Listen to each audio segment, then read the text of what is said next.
bueno, en esta oportunidad vamos a seguir hablando de Mateo 5, y ahora vamos a ir a otros estatutos, que son los estatutos de autoridad. Los estatutos de autoridad, ahorita vamos a ver qué nos quieren decir esos estatutos de autoridad, por qué se llaman estatutos de autoridad, y va a ser lo que nos compete en este día. Pero ahorita el pastor oraba por usted, ustedes oraban por nosotros, y yo quiero decirle que anhelo desde lo más profundo de mi corazón que la palabra traiga fruto al 30, al 60, al 90, al 100% en la vida de nosotros. Yo no soy muy buena predicando, yo soy mejor enseñando, pero hoy se me ha dado el privilegio de predicar. Téngame paciencia, amén. Tenga misericordia también conmigo, amén. Sí, a veces yo regaño, pero pasito, sí, yo los amo, amén. Hemos pasado por 2 de esos estatutos que Jesús estableció, y a partir de hoy vamos a empezar a hablar de los estatutos de autoridad. No creo que los vayamos a poder abarcar todos hoy, pero vamos a ir en el intento de ir trazando la palabra conforme a lo que el Señor quiere que nosotros hablemos. ¿Y estatuto qué es? Yo creo que César, Paula han hablado de lo que es un estatuto, y eso no se nos puede olvidar. Porque los estatutos son reglas, los estatutos son normas que Jesús estableció y que básicamente nos enseñan cómo vivir la vida del reino. Amén. Entonces, un estatuto no es opcional. Un estatuto está para cumplirse. Los colombianos tenemos un mal dicho que dice que las leyes se hicieron para romperlas, ¿cierto? Ese tristemente es una cultura del colombiano. Echa la ley, echa la trampa, dicen por ahí. Pero nosotros que estamos en el reino, nosotros que estamos aprendiendo cómo vivir según lo que Jesús quiere que vivamos, entendemos que los estatutos son para obedecerlos. Diga, obedecerlos. Otra vez, obedecerlos. Entonces, obedezca. Obedezca. Vaya por favor conmigo a Mateo 5 y ubíquese desde el verso 17. Verso 17, Mateo 5. Y vamos a empezar a trazar la palabra desde ese verso, que me parece de verdad unos versos tan importantes los que siguen ahí, y que si nosotros entendemos un poco estos estatutos y entendemos ese verso 17 y 18, vamos a poder tener una mejor claridad de lo que es la palabra desde Génesis hasta Apocalipsis. Mire, estatutos de autoridad los vamos a abarcar desde Mateo 5, del 17 al 48, y ahí vamos a ver 6 tentaciones o 6 pecados que nos expone la palabra y que nos pide a nosotros que nos apartemos de esas 6 cosas, que nos guardemos. Es una orden que nos da el Señor. Vamos a ver qué alcanzamos a trazar en esta mañana. Espero que las 3 primeras, pero empecemos con Mateo 5, verso 17. ¿Usted ya tiene su Biblia ahí? ¿Ya abrió su Biblia en Mateo 5, 17? ¿Qué tal yo le esté leyendo por allá la Biblia del Mormón? Usted tiene que ir mirando que yo le estoy leyendo lo que es. Amén. Dice la palabra del Señor: no malinterpreten la razón por la cual he venido. No vine para abolir la ley de Moisés o los escritos de los profetas. Al contrario, vine para cumplir sus propósitos. Les digo la verdad. Hasta que desaparezcan el cielo y la tierra, no desaparecerá ni el más mínimo detalle de la ley de Dios hasta que su propósito se cumpla. Entonces, si no hacen caso al más insignificante mandamiento y les enseñan a los demás a hacer lo mismo, serán llamados los más insignificantes en el reino del cielo. Pero el que obedece las leyes de Dios y las enseña será llamado grande en el reino del cielo. Versículo 20. Les advierto, está hablando Jesús, a menos que su justicia supere a la de los maestros de la ley religiosa y de los fariseos, nunca entrarán en el reino del cielo. Y miremos estos versículos. Dice allí a Jesús los enemigos de Jesús están queriendo hacer que él diga cosas para que pierda la popularidad. Él allí está terminando su ministerio en lo que fue Galilea para empezar una nueva etapa de su vida. Pero usted sabe que los fariseos lo perseguían, los fariseos querían hacer que él cayera. Realmente los fariseos no hacían preguntas a Jesús porque de verdad quisieran saber la respuesta, sino porque querían era hacerlo caer. Y entonces hay algo que Jesús deja muy claro en estos 3 versículos, y es que él dice que él no vino a quitar la ley. Mire, iglesia, ha pasado algo que es una mala enseñanza desde mi punto de vista, a veces en nuestras iglesias, y es que le hemos enseñado, nos han enseñado que el Antiguo Testamento es la ley. Amén. Y estamos de acuerdo en eso. Pero entonces nos han enseñado que como es la ley, ahora nosotros vivimos bajo la gracia, entonces nosotros no debemos cumplir la ley, porque ahora estamos bajo esa gracia que el Señor nos ha dado y efectivamente usted y yo estamos bajo la gracia. Pero en estos versículos, el mismo Jesús está diciendo que Él no vino a quitar la ley, que Él no vino a desechar la ley, sino que Él vino ¿a qué? A cumplir la ley. Y entonces en esos versículos en adelante vamos a ver cómo Jesús nos muestra lo profundo de la ley, el espíritu de la ley. Entonces nosotros no podemos desechar el Antiguo Testamento porque es lo que nos muestra el carácter de Dios. Es lo que nos deja ver cómo Dios planeó las cosas, cómo Dios pensó las cosas, cómo fue el diseño original. Incluso he visto predicadores que desechan las mismas palabras que Jesús dice, porque de pronto después Pablo dijo, porque de pronto después no sé quién dijo, pero son las palabras de Jesús el que murió en la cruz por usted y por mí. Y Jesús mismo le está aclarando a sus discípulos, ojo, yo no vine a quitar la ley, yo no vine a desechar la ley, yo vine a darle un sentido profundo a la ley.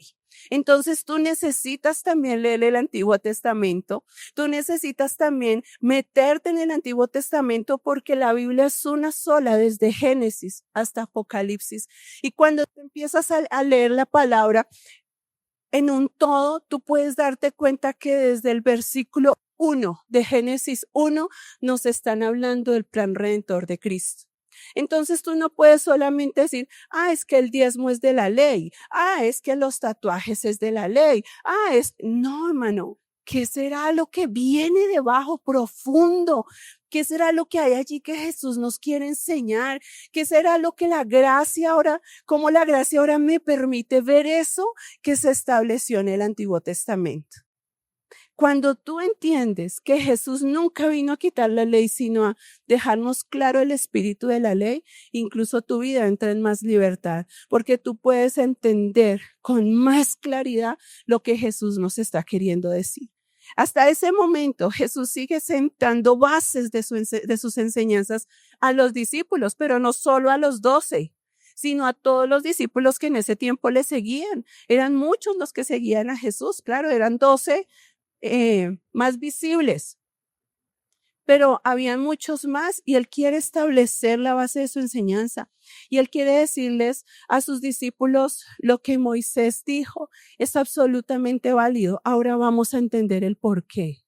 Lo que Moisés escribió es completamente claro y real. Ahora vamos a entender el espíritu que hay detrás de eso que escribió Moisés. Y digamos que los historiadores nos cuentan que habían 2 rabinos en ese tiempo de Jesús. Y había un rabino, por ejemplo, ahorita lo vamos a ver con el divorcio, que un rabino decía que las mujeres, las parejas se podían divorciar por cualquier cosa, que el hombre podía dejar a su mujer si cocinaba feo, si planchaba mal la camisa, si le echaba clorox a la ropa. Que lo podía dejar a la mujer. Y el otro rabino decía que por nada del mundo, por ninguna razón, se permitía el divorcio. Entonces, cuando los fariseos le hacen esa pregunta a Jesús, realmente ellos quieren que Jesús diga, digamos que sea radical y diga, no hay opción para el divorcio, para que perdiera popularidad. Ese era como, digamos que el concepto menos popular. Entonces la gente que seguía a ese rabino eran muy pocos, eran muchos más los que seguían al rabino que decía que si su esposa le dañó el pantalón con cloro, sepárese. Cosas así sucedían en ese tiempo con Jesús. Lo hacían era más para que él cayera. Entonces Jesús no está anulando ni contradiciendo ninguna enseñanza o instrucción expuesta en el Antiguo Testamento. Lo que realmente está haciendo es revelarnos el significado real, la interpretación correcta de las escrituras que hasta ese momento estaba siendo tan distorsionada por los enemigos de Jesús. ¿Claro hasta ahí? Es supremamente importante eso. Ahora, después de que Jesús nos aclara su relación con la ley, también nos dice qué relación debemos tener nosotros. Y en ese verso 20 dice, les digo que el más insignificante en el reino de los cielos es ese que no cumple ni el mandamiento más pequeño. Pero el más grande en el reino de los cielos es el que cumple absolutamente todos los mandamientos. Esa es nuestra relación con la ley, pero nos basamos en la relación que tiene Cristo con la ley. Yo sé que de pronto eso pueda ser un poco confuso, pero yo se lo dejo a usted en el corazón para que usted lo estudie. Si quiere, después nos sentamos y charlamos un poco más del tema, pero es para que entendamos desde qué posiciones que Cristo quiere que la iglesia esté frente a la ley que Él ha determinado. Amén. Por eso, estos estatutos que vamos a ver hoy se llaman los estatutos de autoridad, porque nos muestran la autoridad que tiene Cristo frente a la ley. Vamos a ver cómo en estos siguientes versículos Cristo dice, ustedes han escuchado que se dijo, pero ahora yo les digo. Ustedes han escuchado que se dijo, pero ahora yo les digo. Él tiene autoridad para decirnos ahora cómo interpretar la ley. Él tiene la autoridad para decirnos ahora cómo movernos en medio de esa ley. Ahora vayamos por favor al versículo 21. Mateo 5, 21. ¿Llegó? Diga, ya llegué. ¿Se durmió? No se va a dormir porque hoy le doy un micrófono. Dice la palabra del Señor. Han oído que a nuestros antepasados se les dijo, no asesines. Si cometes asesinato quedarás sujeto a juicio. Pero yo digo, aun si te enojas con alguien, quedarás sujeto a juicio. Si llamas a alguien idiota, dice mi versión, corres peligro de que te lleven ante el tribunal. Y si maldices a alguien, corres peligro de caer en los fuegos del infierno. Por lo tanto, si presentas una ofrenda en el altar del templo y de pronto recuerdas que alguien tiene algo contra ti, deja la ofrenda allí en el altar. Anda y reconcíliate con esa persona, luego ven y presenta tu ofrenda a Dios. Cuando vayas camino al juicio con tu adversario, resuelvan rápidamente las diferencias. De no ser así, el que te acusa podría entregarte al juez, quien te entregará a un oficial y te meterán en la cárcel. Si eso sucede, te aseguro que no te pondrán en libertad hasta que hayas pagado hasta el último centavo. Miren, Moisés dijo que matar era malo. Entonces empezamos diciendo, han oído que a sus antepasados se les dijo no asesinen. Pero Jesús dice que sentir ira en el corazón o llamar idiota a alguien, eso es asesinar. Entonces, miren cómo Jesús nos muestra realmente el espíritu de la ley. Pero ahora vamos a ver nosotros que con la ira, con el adulterio, con el divorcio, con todo lo que vamos a ver, ha pasado algo con la iglesia. Tristemente. Y es que nosotros como iglesia le hemos bajado el nivel de gravedad a ciertas cosas. Y entonces, por ejemplo, cuando hablamos de la ira, decimos, pero Jesús tuvo ira. Porque Jesús botó las mesas del templo y Jesús le hablaba fuerte a los fariseos. Jesús era radical y cuando tenía que hablar fuerte lo hacía. Pero la palabra misma nos dice que Jesús nunca pecó. Y entonces nosotros hemos dejado de llamarle a la ira pecado. Y tenemos que volver a eso, iglesia. La ira es pecado. Eso lo estamos viendo acá. Acá nos está diciendo la palabra que Moisés dijo que matar era malo y me contaba Felipe porque en el instituto están viendo justamente esto mismo. Y Felipe me decía, mamá, hoy nos explicaron que en ese tiempo los fariseos cogían digamos que a un judío, a un pecador, lo golpeaban, lo maltrataban, lo humillaban, lo escupían, lo apedreaban, pero el caso era que no se muriera. Porque asesinar era malo. O sea, asesinar era el pecado, pero podemos hacer con él lo que queramos. Entonces ahora viene Jesús y dice, yo te digo que con tan solo le digas idiota a tu hermano ya estás matando. Iglesia, ¿cuántos de nosotros, yo tengo que confesarse? ¿Cuántos de nosotros le hemos dicho idiota a alguien? ¿Cuántos de nosotros le hemos dicho bruto? ¿Cuántos van manejando y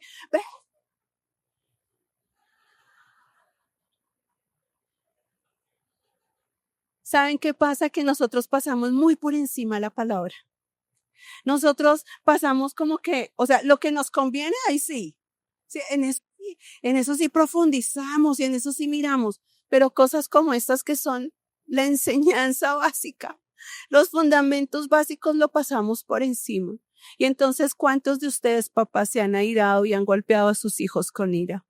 ¿Cuántos de ustedes, esposos, se han airado y han maltratado a sus esposas? El otro día hablábamos con alguien y yo le decía, si tú la gritas en el noviazgo, ¿cómo será en el matrimonio?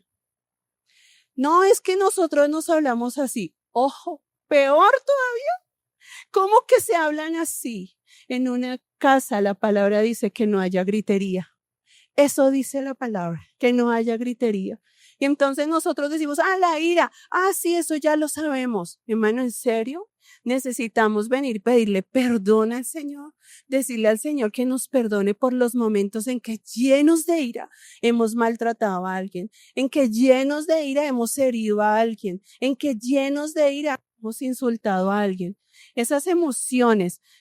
La ira no es solo la ira incluye la falta de perdón, la ira incluye la envidia, la ira incluye un montón de cosas que van con la ira, que van allí con la ira. Entonces nosotros necesitamos de verdad decirle al Señor que nos perdone porque esas emociones son lo que llevan al asesinato. Usted ha dicho seguro, ¿cómo es posible que un papá mate a su hijo de 2 años? ¿Cómo? ¿Qué hay en el corazón de esa persona? ¿No lo ha pensado? ¿Qué hay en la cabeza de esa persona? ¿Cómo cree usted que empezó ese hombre? ¿Por dónde empezó? Por un sentimiento de ira. Por ahí empezó. Por eso Jesús dice, Moisés dijo no maten, pero yo les digo, ojo con la ira, ojo con decirle idiota a alguien, porque se empieza a formar algo en el corazón.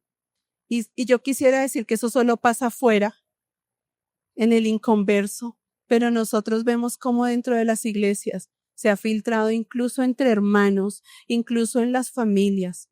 La palabra nos da una muestra clara todo el tiempo de cómo sentarnos a discutir, cómo hablar, cómo corregir, pero nosotros nos dejamos llevar por la ira, por 1000 cosas, por orgullo, por orfandad, por tantas situaciones y le restamos importancia. Es que somos así. Es que en esta casa todos gritan. Si usted es de esos, es hora de que venga a decirle al Señor, ¿por qué en mi casa todos gritan? ¿Por qué no nos podemos hablar bien? ¿Por qué no nos podemos hablar normalmente? ¿Por qué? ¿Qué sucede? ¿Cuál es el trasfondo? Allí dicen que las emociones, nos está diciendo el Señor, nos pueden llevar a matar. Mire, Satanás quiere llevarnos a expresiones de odio cada vez mayores.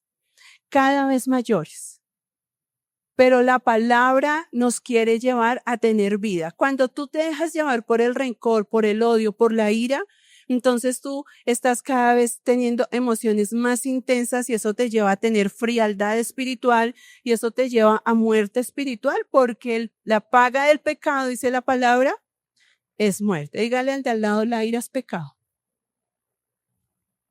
Ojo.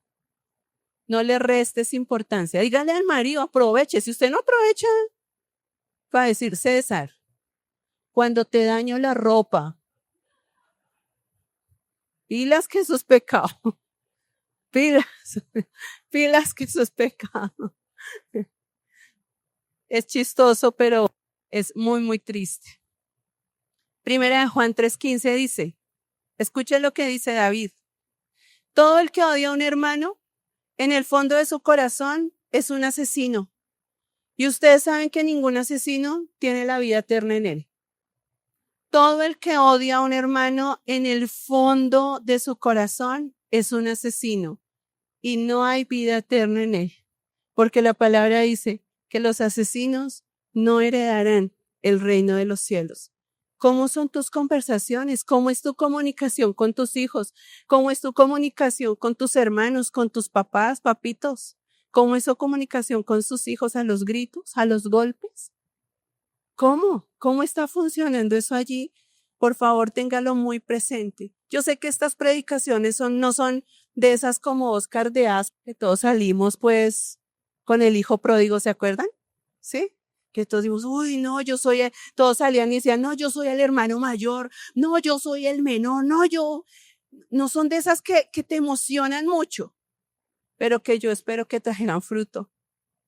Yo espero de verdad en el Señor que traiga fruto desde mi propia vida, porque yo todavía siento mucha ira por muchas cosas. Y necesito decirle al Señor, ayúdame a controlar, ayúdame a no pecar, ayúdame a hablar correctamente, a mirar correctamente, porque hasta con las miradas nosotros demostramos ira. Hay gente que pone en el Facebook muy chistoso. Ay, yo no digo nada, pero mi cara tiene letreros. Revísate. Y te lo digo porque yo soy de las que mi cara pone letreros.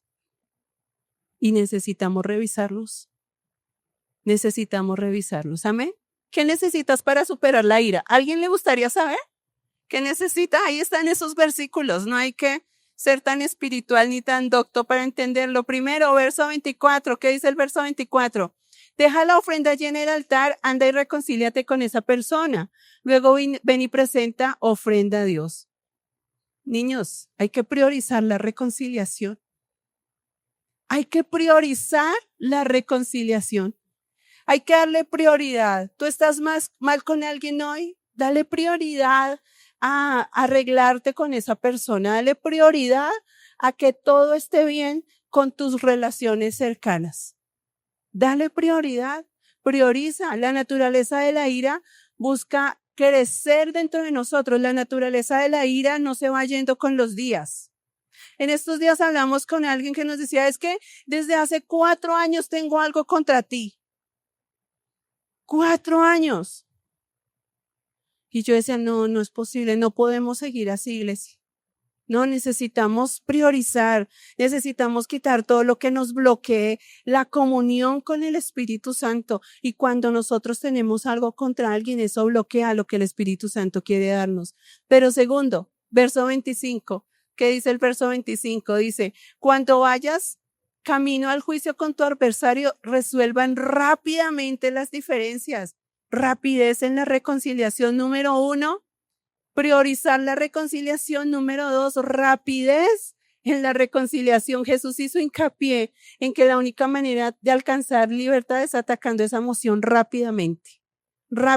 Pero por eso dice la palabra, que no se ponga el sol sobre vuestro enojo.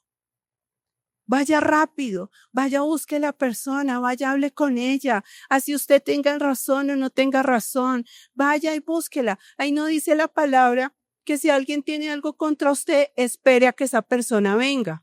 Ahí dice, si alguien tiene algo contra usted, vaya y reconcíliese, vaya y busque la reconciliación rápidamente, corra. No permita que nada le bloquee su comunión con el Señor. No permita que nada le bloquee su intimidad. Cuando estamos airados, cuando tenemos odios, como que ponemos una pared.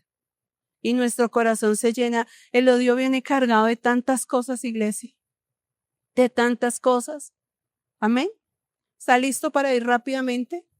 ¿Está listo para priorizar? No, todavía no. ¿Todavía no está listo? Espero que más tardecito esté listo. Vamos con el verso 27. Dice la palabra del Señor. ¿Han oído? Verso 27, ¿ya? ¿Están ahí? ¿Han oído el mandamiento que dice, no cometas adulterio? Pero yo digo que el que mira con pasión sexual a una mujer ya ha cometido adulterio con ella en el corazón. Por lo tanto, si tu ojo, incluso tu ojo bueno, te hace caer en pasiones sexuales, sácatelo y tíralo.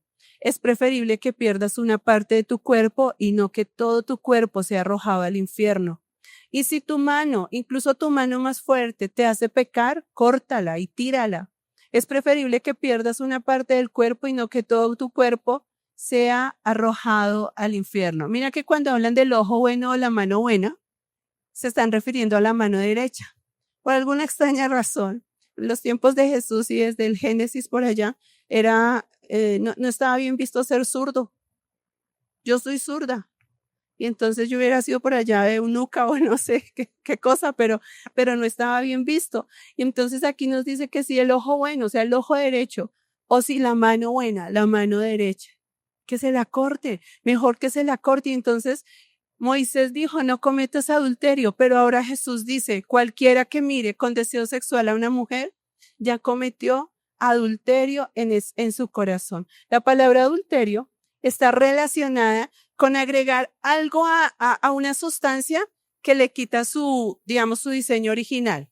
Entonces ustedes han escuchado el trago adulterado, ¿cierto? O de la leche adulterada. En estos días salió que algunos almacenes estaban no vendiendo leche, sino lactosuero. El lactosuero no es malo, pero es que no es leche. Sí, y no lo estaban vendiendo por leche. El otro día compramos un queso que sabía a caucho. Y yo le dije a César, no, nos tumbaron con ese queso, porque también hay queso que no es queso. Usted tiene que mirar los ingredientes. Pero en ese momento, pues no, caímos en cuenta y después comiéndonos el queso, dijimos, uy, no, este queso no es malo para la salud, el lactosuero no es malo, pero no es leche. Amén. Y eso pasa con el adulterio. El adulterio es algo que vino a dañar el diseño original de lo que Dios quería para su iglesia. Hay una forma de estudio bíblico que se llama la primer mención.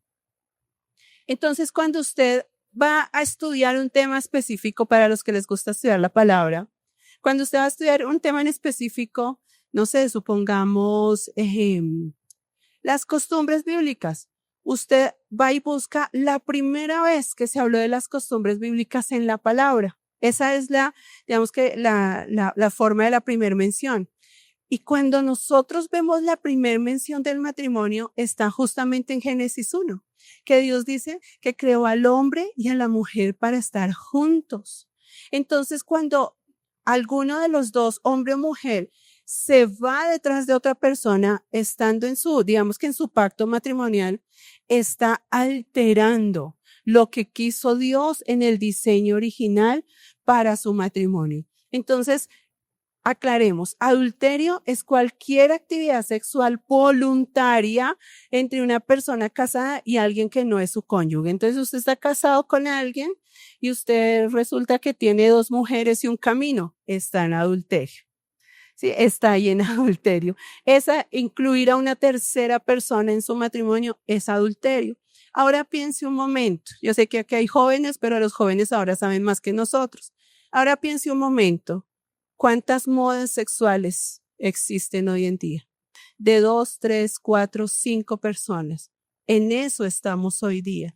Ahora ya con animales, con elementos, con una cantidad de cosas que también se convierten en pecado.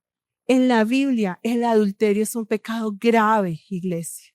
No es un pecado menor, es un pecado grave porque tú estás rompiendo el diseño original de lo que Dios quiso, que fue esa institución del matrimonio. Características del adulterio bíblico. Mire lo que dice la palabra, que es una violación de los deberes de fidelidad y lealtad. Es una grave injusticia social, nos refiere la palabra con el adulterio.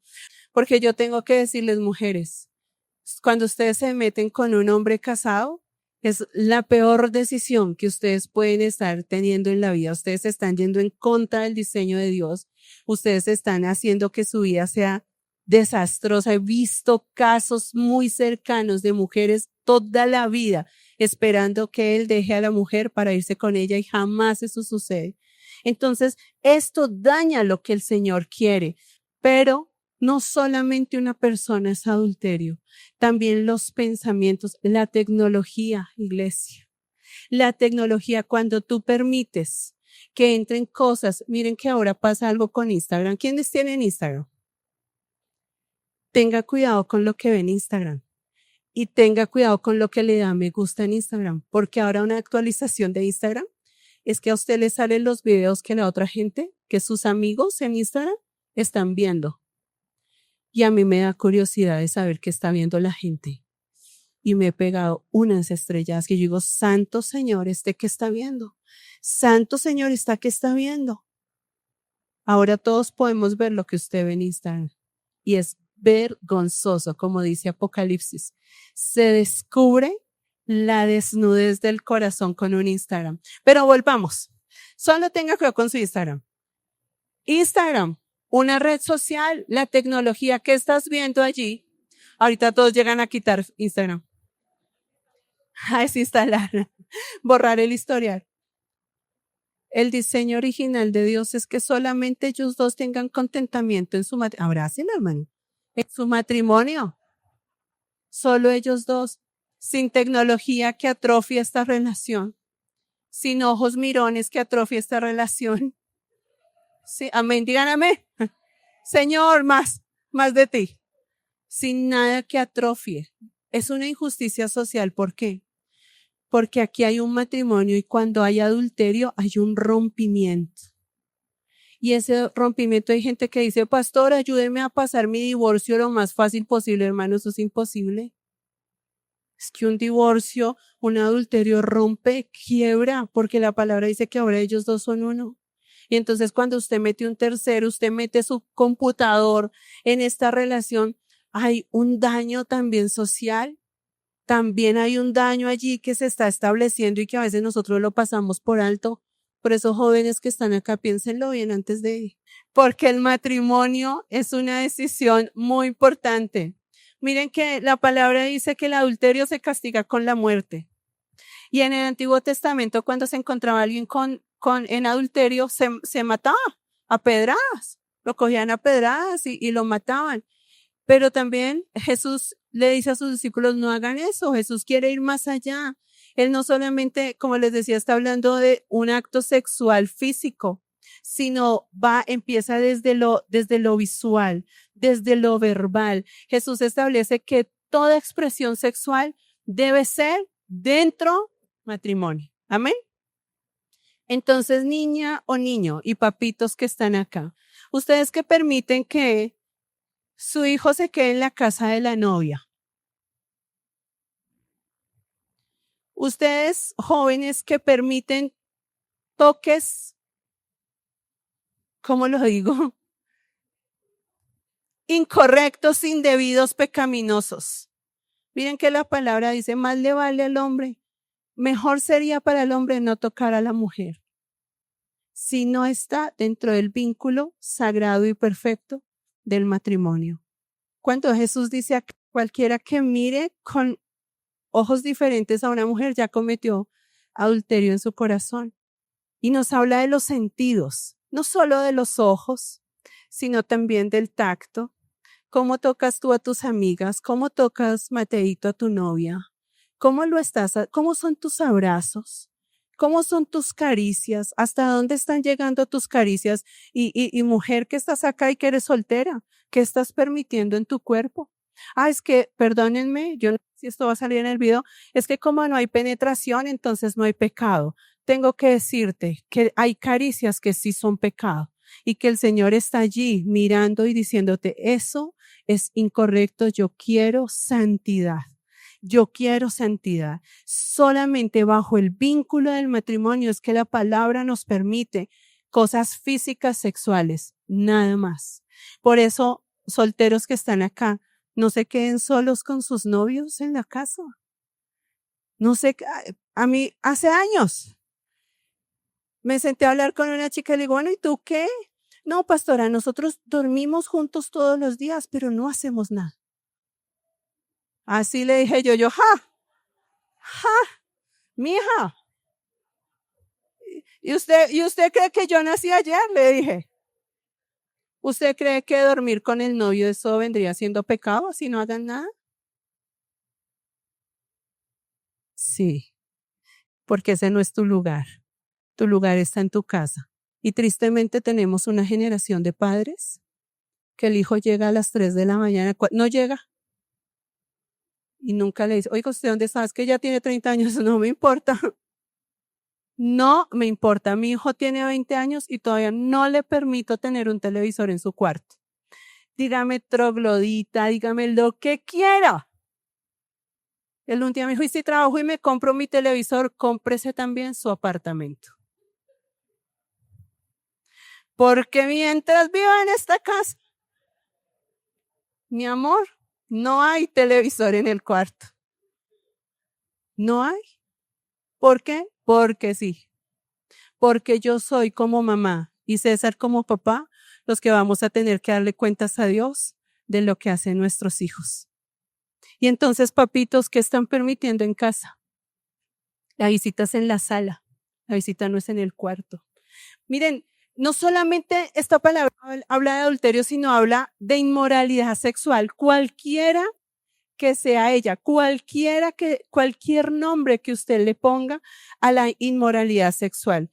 Y la inmoralidad sexual es un pecado que avanza progresivamente. Usted empieza con una mirada. Hablé una vez con una muchacha que me decía, pastora, estoy de verdad sintiéndome muy mal porque ella tenía un negocio y pasaba por allí o entraba a su negocio a comprar productos, un hombre que olía muy rico. Y entonces cada vez que este hombre entraba, gracias, ella sentía que este hombre le atraía mucho por el olor. Y entonces ella empezó a desear que ese hombre viniera todos los días. Y entonces ella ya empezó a hablar más con este hombre. ¿Y empezó por qué? Por un olor, ni siquiera por la vista. Por eso tenemos que cuidar nuestros sentidos. Ahora, yo te digo, si tú ya eres adulto y estás viviendo con tu pareja, porque ahora esa es una moda, ¿no? Viven juntos hace 10 años, pero son novios. Y eso yo no lo entiendo, perdóneme, yo estoy muy viejita. Si vives con una persona, ese es tu marido o tu esposa. Y yo te digo, estás en pecado. Que tú no lo quieras aceptar, que Cristo no haya sido revelado en tu vida, ya es otra cosa. Pero de que estás cometiendo pecado, lo estás haciendo. Ojo, sé radical.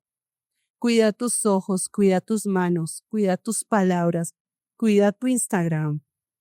Cuida absolutamente todo porque tú no sabes en qué momento el pecado te desnuda y te deja cara a cara con el que va a venir por ti, con el que tú vienes a levantar manos acá. No basta con hacer cortes parciales. César les habló de que a mí me gustan las suculentas. Y ayer les dimos a las mujeres suculentas. De mis suculentas, les dimos a las mujeres. Pero las suculentas a veces tienen plagas. Y hay plagas que a veces dan en la raíz. Y cuando la plaga da en la raíz, no hay otra opción sino cortar completamente la raíz. Decapitar la suculenta. Entonces las que tienen suculentas, si les da una plaga, córtele la raíz, tranquila que esa vuelve a nacer. Pero hay que cortar la raíz, desechar la raíz y desechar la tierra. Entonces cuando tú estás teniendo una debilidad en tu computador, bota ese computador. Si no eres capaz de tener dominio propio, corta de una, tajantemente, no tengas concesiones con el pecado, porque el pecado es progresivo. Amén. Amén. Diga santidad. Santidad. Muy bien. Muy bien. Vamos ahora a lo último. Me quedan 5 minutos. Pero dice la palabra. ¿Han oído decir que la ley dice un hombre puede divorciarse de su esposa con solo darle por escrito un aviso de divorcio? Pero yo digo que un hombre que se divorcia de su esposa, a menos que ella le haya sido infiel, hace que ella cometa adulterio.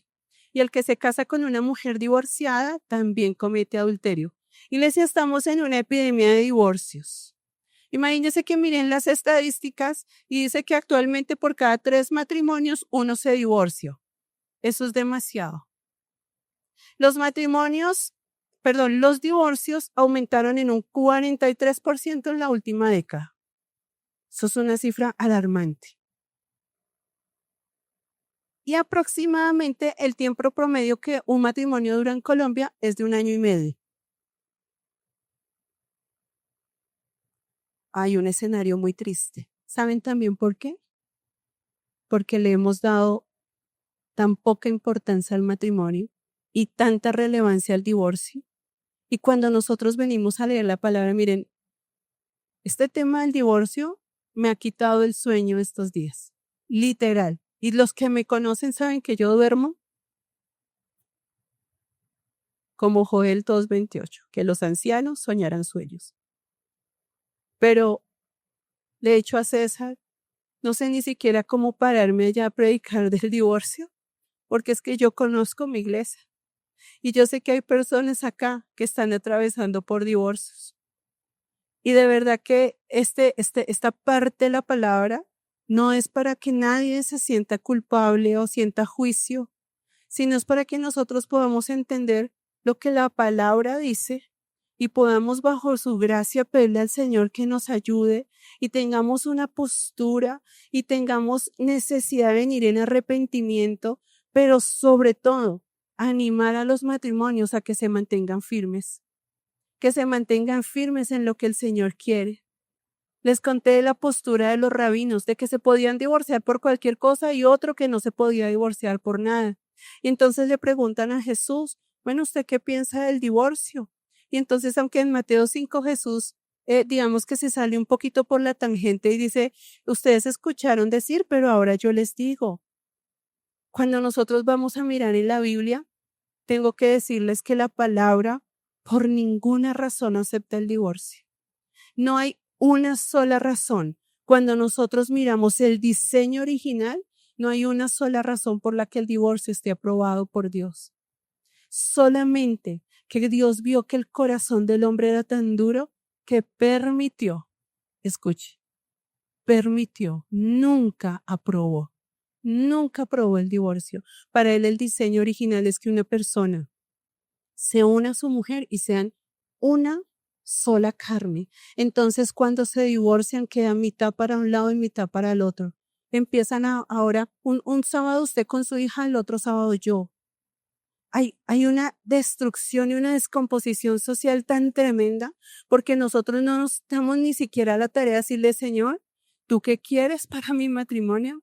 Señor, ¿cómo tú quieres que sea mi matrimonio? Sino, hoy tenemos razones por doquier para no casar, para divorciarnos. Es que no somos compatibles. Año y medio es de una pareja que dijo, es que no somos compatibles. Cuando usted mira la palabra, por favor, el matrimonio es la muestra del amor de Cristo por su iglesia. Cada hombre que fue creado para una mujer, David, hasta los árabes. Todo hombre que fue creado en la faz de la tierra fue creado para una sola mujer. No había otra opción. Dios no hizo un plan B, pues cásese con ella y si le va mal, cásese con otra. No, iglesia. No, esa no fue la voluntad del Señor. En Mateo 19 usted puede ver un poquito más amplio la explicación del divorcio. Y allá también nos dice en Mateo 19:5 que el matrimonio es un vínculo fuerte. Que unirse, cuando el Señor dice, se unirá a su esposo y serán una sola carne, unirse es algo inseparable. Es algo que no se puede, es como si usted cogiera dos papeles llenos de colbón, usted los pega, los deja secar año y medio y ahora sepárelos. A ver cómo separa esas dos hojas. Imposible. Eso es lo que el Señor piensa del divorcio. Dos corazones comprometidos completamente en buscarse el uno al otro, consagración total, entrega total y absoluta a su cónyuge. Y la palabra allí también dice que sean una sola carne, ya no más dos. Nunca más dos. Usted mira al que tiene al lado, al cabezón que usted escogió porque usted lo escogió. Dele gracias a Dios por ese cabezón. Y dígale, en estos días le dije a César, amor, perdóname porque llevo 23 años de casada. Una sola vez pensé en el divorcio, más por la piedra que por cualquier otra cosa. Pero lo pensé, le dije a César, perdóname, porque una vez yo pensé en quererme separar de ti. Y hoy te pido perdón por eso. Y César me miró como, yo lo he pensado 10,000 veces cada vez que veo un pantalón con cloros. Algunos dicen, no, es que no fue Dios el que nos unió. Es que yo me equivoqué al casarme. Es que la palabra no dice si te equivocaste o no te equivocaste. La palabra dice que lo que Dios unió, que no lo separe el hombre. Ahí no está hablando de si usted se casó en la voluntad de Dios o no se casó en la voluntad de Dios. Ahí no dice que nada de eso. Y miren, el divorcio es para el matrimonio lo que un aborto es para la creación de Dios. De esa misma medida, de ese mismo talante, porque es que decimos, somos pro vida y vamos a marchar porque rechazamos el aborto y también rechazas el divorcio. También lo rechazas porque también hace parte del plan de la creación de Dios. Lo que Dios dijo es indivisible. Daniela, te tocó. Indivisible. Es indivisible. Si usted está destruyendo el matrimonio, está destruyendo algo que Dios hizo. Si usted se separa, no se atreva a decir que fue Dios quien lo separó. De hecho, le voy a leer algunas citas bíblicas ya para terminar. Malaquías 2:16 dice, pues yo odio el divorcio, dice Malaquías 2:16. Dios detesta el divorcio. Divorciarte de tu esposa es abrumarla de crueldad. Deuteronomio 24, del 1 al 4 dice que si un hombre deja a su mujer, después ni se le ocurra volver con ella. Eso dice la palabra. Si usted dio carta de divorcio y ella se casó con otro hombre y ese hombre se murió, esa mujer no puede volver a donde usted. ¿Sabe qué quería hacer Dios? Proteger a la mujer. Porque en ese tiempo se daba carta de divorcio por cualquier cosa. Y Dios quería proteger el corazón de la mujer. Y entonces la mujer, amados que están acá, no es un juego. Usted no la tira y la recoge cuando quiere. Usted no se va y vuelve. Hemos visto matrimonios que si pelean, se va a dormir donde la mamá. Mamita, si usted es de esas pilas. Yo le digo, mi amor, qué pena. Venga, coma, venga, oro por usted y se va a solucionar el problema con su esposa, pero aquí no me duerme. Porque usted ya tiene cama. Y entonces Dios quiere proteger a la mujer porque hay hombres así. Hay hombres con 2, 3, 4 matrimonios muy, muy juiciosos que a cada hijo le tienen su mujer. A cada hijo le tienen su mamá. Espero que ustedes no sean de esos. Pero eso dice la palabra. Ahora, ¿en qué casos dice la palabra que te puedes divorciar? Solamente en caso de infidelidad. No porque fuera el plan de Dios, óigame.